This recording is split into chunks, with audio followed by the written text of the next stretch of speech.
2018 Ford Shelby GT350. Now, I have reviewed a GT350 previously on the channel. Those go for about 60 to 70K on the used market currently. And my conclusion there was my favorite all-time muscle car, essentially the Mustang that Porsche would make if Porsche made Mustangs. But the question today is, if you go for not a GT350R, but the GT350, and take those savings, that extra 10 to 20 grand that you save by going with the GT350 rather than the R, and you put that into mods, which one actually makes for a better driving experience? We're powered by none other than the Voodoo engine. That's a 5.2 liter naturally aspirated V8 with a flat plane crank, making 526 horsepower at 7,500 RPM and 429 pound-feet at 4,750 with an 8,250 RPM redline. And of course, this engine is exclusive just to the GT350 and the GT350R, so it is one of the most special and unique Mustang engines ever built. Never used in any other Ford production vehicle, which adds to its legacy. Gotta love that. The engine is actually 13 pounds lighter than the 458 Italia's F136 engine that they actually bought and benchmarked their Voodoo against. I'm noticing a common theme here. Chevy did the same thing with the Z06 when they were benchmarking it against the 458's F136 as well. But keep in mind, this has a different firing order of cylinders, so you're gonna have a very different sound versus something like a Ferrari or even a Z06. So you get more of that American sound, and you also get more mid-range torque with this firing order. That engine is mated to a 6-speed manual transmission. It's a Tremec unit, and we're weighing in around 3,700 pounds. We have strut front, multi-link rear with MagneRide suspension standard. Wheelbase is 107 inches. Now keep in mind, these are known for some reliability issues. You have oil consumption and oil starvation, and you know, there's more vibrations with that flat plane crankshaft at certain RPMs, so there was premature wearing on certain bearings and mounts, and at the end of 2018 to early 2019, they actually refreshed the engine. But the owner's telling me that some of the 2018 model year cars, which this one is, if they were built earlier, they actually had Gen 1 engine, and the ones built later in the year, I'm not sure if those would still be 2018 model year, or maybe it's only the 2019, not sure. But those are the ones that are getting the Gen 2. So this one, the owner hasn't had any issues, but these are the ones that are known to have issues, so buyer beware. Now, before we get to the mods, let's talk about the differences between the 350 and the 350R. So first of all, MSRP was about $7,500 higher on the R versus just the regular GT350.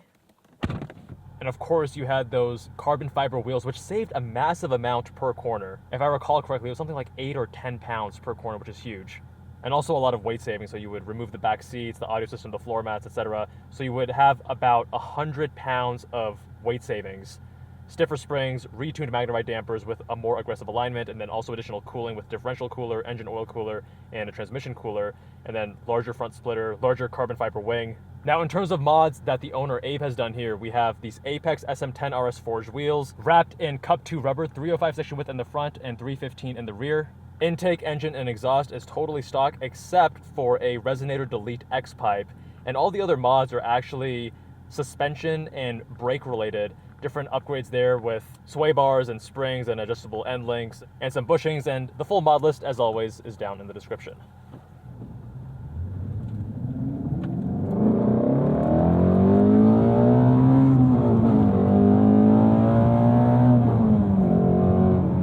Gotta love that 8,200 RPM redline. So glorious. And we have a few different drive modes here, and we're gonna go into sport. And then separately from that, we can actually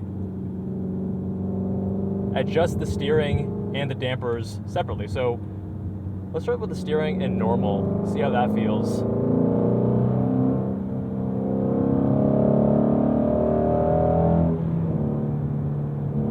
Thank you, sir. I don't know where my hazards are, so thank you. Unlike any other muscle car that you'll ever drive, these GT350s and the 350Rs, they have this level of precision and delicacy to them that is so rare in American muscle cars. And that sound and the engine and the way it pulls all the way to redline, glorious. No issues, changing direction, very willing to, even though it weighs around 3,800 pounds. I think I misspoke earlier. I think the GT350R is around 3,700 pounds, and I think the GT350 is around 38. They're no featherweights, but I mean, if you told me the car only weighed 3,400 pounds, I would believe you. It is very convincing. Handles its weight surprisingly well. Steering actually has a decent amount of feel. Let's try Sport. Substantially heavier now. I'm noticing the throttle blip, it's actually a pretty aggressive jab. Otherwise you're going to under rev it. Transmission has pretty wide gates and medium length throws. They feel slightly on the longer side. It's lower effort, but nice and notchy. The one thing that's kind of throwing me off is actually the brakes. So when you think of like, what are good brakes, good modern brakes, I think of Porsche GT cars where they have this very firm pedal. You don't have to even travel that much with the brakes, but the more pressure you add, the more stopping force you have, and it's very high resolution. The issue that I'm having with these brakes is that they're very low effort and incredibly grabby. So with this, you just breathe on the brake a little bit and it starts slowing down a ton, but there isn't much pressure. It's that I barely touched the brake, my foot barely moved 3 millimeters, and I'm slowing down really aggressively, even though I'm not putting much pressure through the pedal. And then as I brake harder, the pressure starts ramping up, but also the travel, like it's just a bit inconsistent. I think that maybe if you're on track, this would be better suited, where you're braking really hard on most corners. But on the street, the learning curve is quite steep. They're not natural brakes. You have to be very mindful to very gradually and carefully get on the brakes. And then when you do a heel toe like that, you have to pay extra attention to what you're doing on the brake pedal, because you can accidentally modulate a little bit too much. But when you really need to get on the brakes, they give you plenty of stopping force. You know, the steering, even in Sport, very precise. You have a sharp front end, and sometimes when you go into the heavier, sportier settings, you get a ton more weight, but then you end up losing some of that lower volume feedback and communication through the wheel. But here I'm not really getting that issue. And also, if I recall correctly, I had some issue with the off-center weighting in the GT350R. But here, again, we have different suspension, different alignment, different wheels and tires. I'm getting consistent weighting throughout the entire range of the steering wheel, which is what I want. I don't want to have to think about the steering wheel getting light and heavy just based on how many degrees of angle there is. The dynamic weighting needs to be based on front tire grip and loading the front axle, rather than just an arbitrary, I've turned the steering wheel 5 degrees. I find myself overslowing on these corner entries just because I want to heel toe smoothly, and I need to brake harder in order to do so. We probably have some pad deposit though. I'm not sure if you guys can hear that. I can definitely feel a bit of vibration as we're getting on the brakes. Usually when you have that undulating brake that gets worse as you get more heat into the brakes, it's oftentimes pad deposit.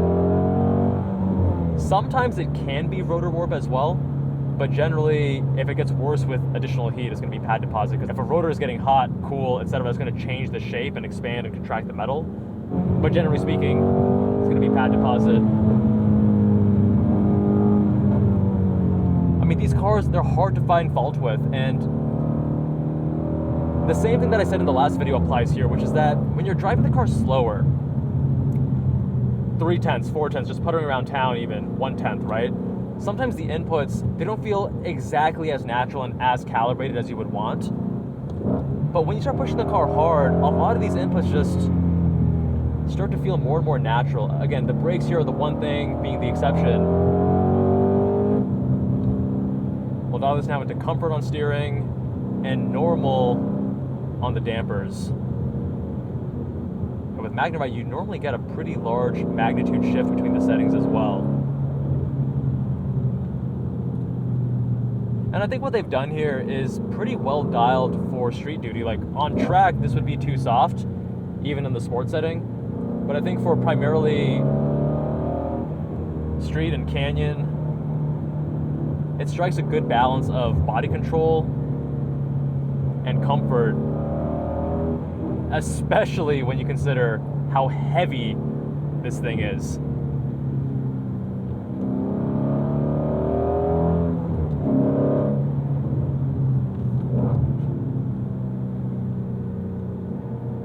comfort steering is definitely too light for me.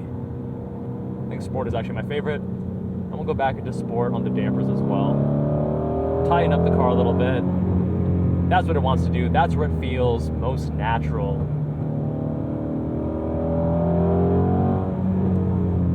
I'm just shocked by how willing this thing is to change direction. You can feel that there's a good amount of weight at the front, but the sharpness, the way that it doesn't give you a sense of, hey, I'm about to understeer. It obeys your command immediately. Let's give you a pull in the tunnel. Let me crack this window ever so slightly.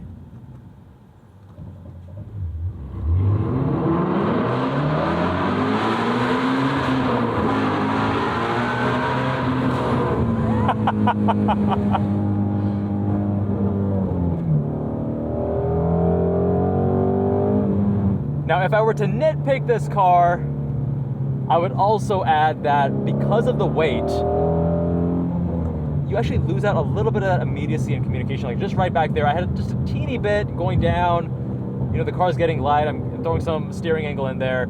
You can feel the rear end just want to start coming out ever so slightly, but it's a bit of a delayed communication.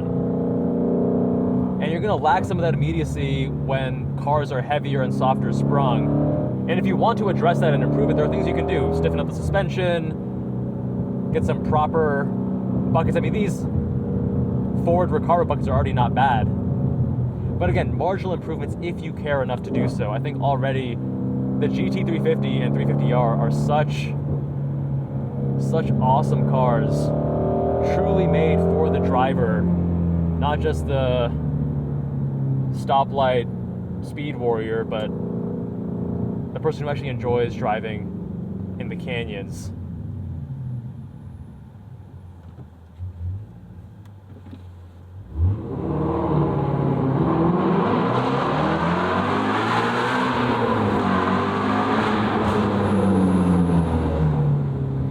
That never gets old.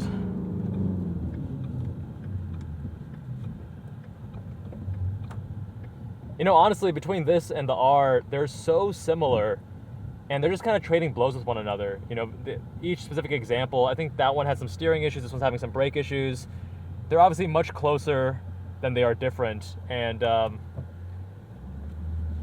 actually really curious how the carbon fiber wheels change the handling, because you have a ton of unsprung mass that is being reduced with those carbon fiber wheels, and that should actually substantially improve the handling. But we're obviously on a different road. It's been several months since then, and who knows, maybe next time I'll compare a GT350 versus the R and tell you more definitively which one you should get. I think they're both fantastic options.